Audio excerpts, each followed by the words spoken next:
Chapter 11: The World in 11 AD. Empires that never met. Intro. The planet from above. Imagine looking at the world from the sky. In the year 11 AD there are no airplanes.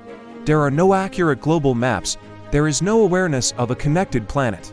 However, on Earth, there are already great empires, trade routes, and complex civilizations advancing at the same time. Without knowing about each other.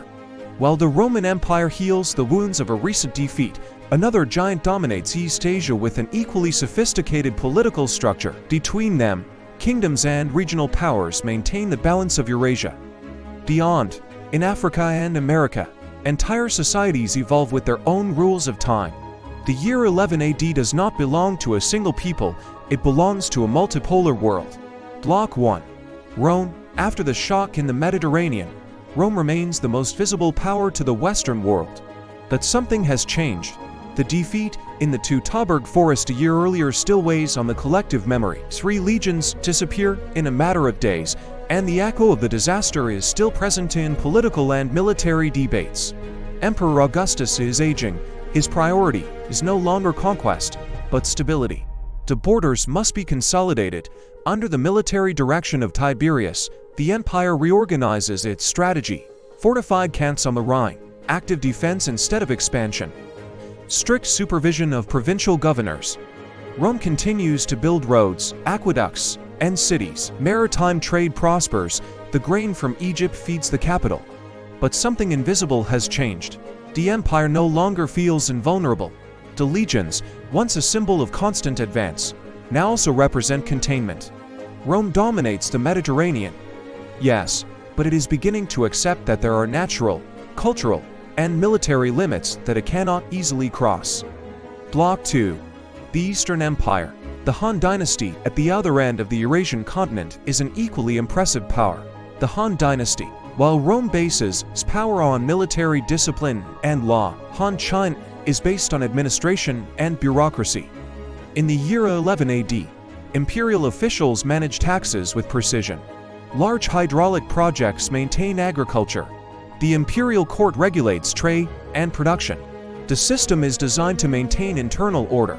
Provincial governors answer to the center through a complex administrative network. But stability is not perfect. There are political tensions within the imperial palace. Court intrigues, family disputes, and economic pressures create internal friction. Even so, from an external point of view, the empire seems solid. The population is enormous. Agricultural production supports dense cities. The written culture allows for a historical continuity that few other peoples possess. If Rome is visible military power, China is organized power. And although both civilizations will never meet face to face in this century, their economies are already indirectly connected. Block 3. The Bridge of the World. The Parthian Empire. Between Rome and China lies a strategic region controlled by the Parthian Empire. The Parthians do not seek to dominate the world, they seek to survive among giants. Their geographical location gives them a unique advantage. They control essential land routes for trade between East and West.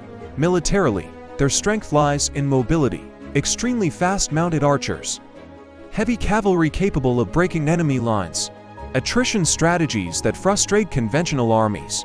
Rome respects them because it has already suffered defeats against them in previous decades. In the year 11 AD, the Parthians maintain a delicate balance. They do not provoke unnecessary open wars, but they also do not allow Rome to advance into Asia. They are the invisible wall that prevents a direct clash between the two great superpowers of the moment.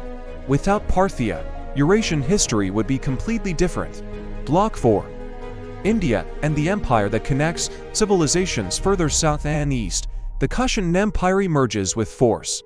This empire does not dominate oceans or gigantic military borders. It dominates something more valuable: connections. The Kushan territory unites Central Asia with northern India and acts as a trade corridor. Along its routes travel silk from China, metals and glass from the Mediterranean, spices and textiles from the Indian subcontinent. But not only products travel, ideas also travel. Buddhism begins to spread more strongly thanks to these commercial connections. Monks, merchants, and travelers transport religious and philosophical concepts that will transform entire regions. The Kushan power demonstrates something important. He who conquers the most land does not always win. Sometimes he who controls the exchange wins. Block 5. Africa beyond the Roman Empire. Many ancient narratives focus on the Mediterranean, but Africa has its own history. While Rome administers Egypt and North Africa, to the south flourishes the kingdom of Kush. This kingdom has a strong cultural identity, monumental architecture, regional trade networks, independent monarchies. The Nile routes connect peoples and economies. Gold, iron, and agricultural products circulate between regions. Rome depends on Egyptian grain to feed its urban population, but it does not control all of Africa. The continent is home to multiple societies with their own dynamics, many of which interact little with the Mediterranean world. The year 11 AD shows a diverse and active continent, not a passive periphery. Block 6. America. Civilizations in parallel on the other side of the ocean, completely disconnected from the rest of the known world. American societies continue to evolve. In Mesoamerica, agricultural communities advance in social and religious organization. Ceremonial centers grow slowly. Complex agricultural systems support stable populations. Regional political structures emerge. In the Andes, communities develop techniques for adapting to the mountainous terrain, creating the foundations for future civilizations. No one in America knows Rome, no one knows China, and yet, progress happens. This breaks the idea of a single history center on Eurasia. The world is full of simultaneous and independent developments. Block 7. The invisible threat. The Silk Road. Although the empires do not know each other directly, there is a silent connection. The so-called Silk Road begins to consolidate as a long-range economic network. It is not a single road, it is a network of land paths and trade routes. Through it, Chinese silk reaches the Mediterranean. Roman glass appears in eastern markets. Spices and precious stones circulate between continents. Each intermediary adds value and culture. A Parthian merchant may never see Rome, but he sells Roman products. An Indian merchant may never set foot in China, but he trades in silk. The year 11 AD marks one of the first moments when humanity begins to connect indirectly on a continental scale. Block 8. The global balance. If someone could observe the entire planet at this moment, they would see a surprising balance. Rome controls the Mediterranean. The Han China dominates East Asia. Parthia stabilizes the center. Kushan connects trade. Kush thrives in Africa. America evolves in isolation. There is no universal empire. There are multiple centers of power coexisting, and they all believe that their system will last forever. Block 9.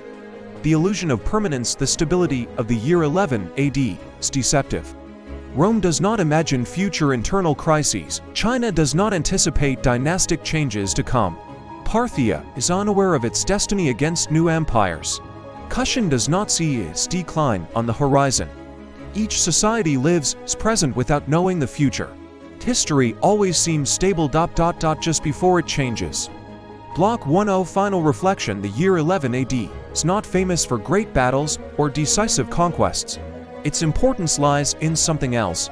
It is a moment of world balance. Empires separated by thousands of kilometers advance in parallel. They do not know each other, but they already affect each other through trade, ideas, and the movement of resources. The world is not yet globalized, but it is already silently connected. Rome believes it is the center of the universe. China thinks the same, and both are wrong. Human history has not belonged to a single empire. It belongs to all the peoples who advanced at the same time without knowing it. And from this point, the world will slowly begin to come together. Not by immediate wars, but by roots, exchange, and human curiosity. The year 11 AD is the instant in which the planet breathes in balance before transforming again. Channel closing. Forgotten years. History did not happen in one place, it happened everywhere at the same time.